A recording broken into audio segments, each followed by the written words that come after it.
All right, welcome back. And in this video, we're going to talk about the one thing that people my age and even beyond have trouble doing, and it is budgeting. Budgeting is a hard enough strategy already in itself, but budgeting while you're in a different country, while you're abroad, is a whole different monster.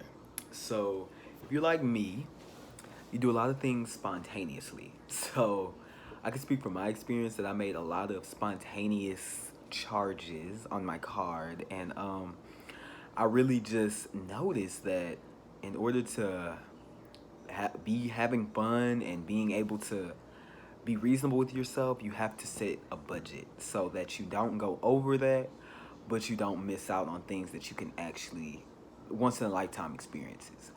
And I can say this because while I was in London for those 6 weeks, towards the fourth week, I was noticing like, oh, I'm running out of money.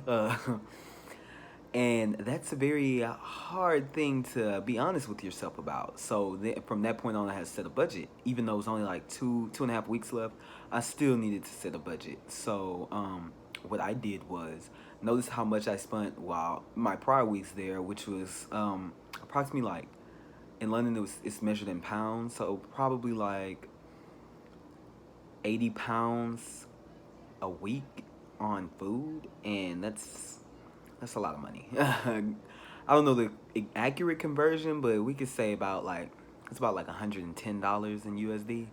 So you definitely want to budget. So what I did was I cut back a lot on eating out, and I stayed around like the corner from a grocery store and a farmer's market. So it was easy to get fresh ingredients for anything I ever wanted to cook or anything I needed. So what I would do was at the beginning of the week, on a Sunday, I would go out to those markets and I would purchase everything I needed to eat that week. So and I wasn't eating that much because the food was just so good. Like you didn't really need to like pig out. So it was just really good to really watch what I was eating and watch like a lot of the food. And the food is very nutritious there, so you're gonna get full and you're gonna be actually satisfied with it whenever you get it. So I learned how to cook a lot. So I was really cooking in my flat that I was staying in.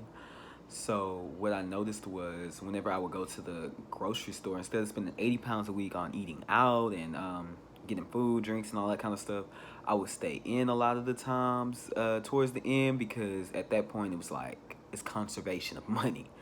So I would end up spending like 40 pounds on just groceries, and I could feed myself for the whole week rather than spending 80 pounds, 80, 90 pounds on just eating out. And we do that here, you could do that here, but like it's harder whenever you're somewhere and you're away from like your family and people that could slide you a little money sometimes. So would I say the biggest expense that you will ever face when you're abroad is eating, because we all need to eat and food is just so convenient to go get when it's already ready somewhere. But you should really, really, if you can and if you have the means, you should try to cook and grocery shop. And just enjoy it that way. Of course, you're gonna go out once a week, once or twice a week. You're gonna go out, eat, drink, whatever, with your people, with your the people you're staying with, or anybody that you meet. You want to do that.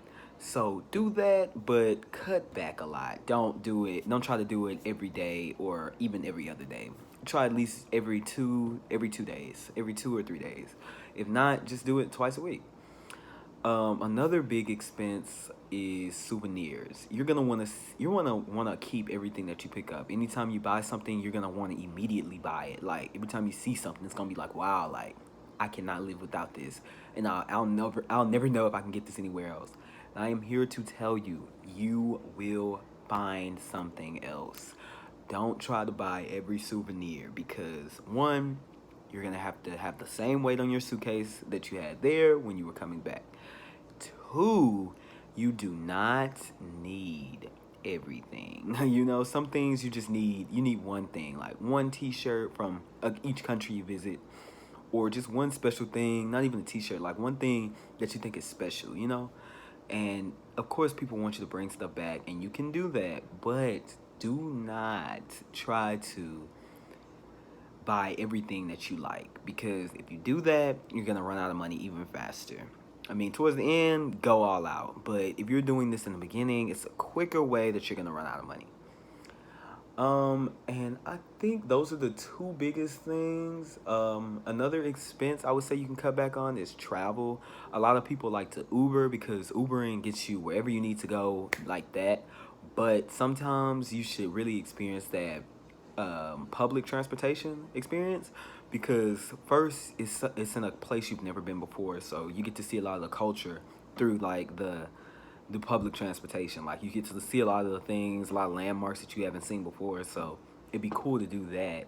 Plus, on top of that, it teaches you patience and how to get up earlier. I would say because I had an 8 a.m. class and getting on that train at 7 o'clock every day or seven. I think the latest I had gotten there one time was like 7:15, and I don't wake up that early. So being able to train myself to wake up that early for something important, it just it just transcended my mind because now I can get up for 8 a.m. at home, not just in London or anywhere else. So yeah, guys, just be mindful of your pockets and be honest with yourself. Like if you're gonna spend this money, you have to know that something else you're not gonna be able to do. So budget accordingly and budget smart. Thank you.